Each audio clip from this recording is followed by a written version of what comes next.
Limit problem చూద్దాం ఈరోజు. So నార్మల్గా మనం ఎక్స్ వాల్యూ 0 ఇచ్చారు. సో 0 సబ్స్టిట్యూట్ చేస్తే మనకి ఆన్సర్ వస్తే ఓకే. బట్ ఇక్కడ 0 సబ్స్టిట్యూట్ చేసినప్పుడు మనకి 0/0 వస్తుంది, అంటే ఇది పాసిబుల్ కాదు. సో ఇక్కడ మనం ఎల్ హాస్పిటల్స్ రూల్ అనేది అప్లై చేస్తాం.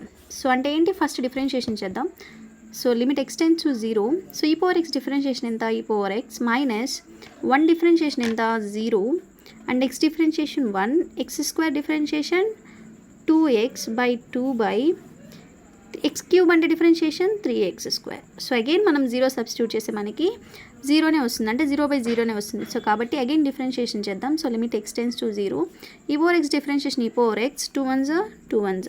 సో మైనస్ 0 + 1 ఎంత, 1. సో డిఫరెన్షియేషన్ ఆఫ్ 1 ఎంత, 0 plus differentiation of x 1 by 3 x² differentiation వచ్చి 2x. So limit x tends to 0, e power x minus 1/6x.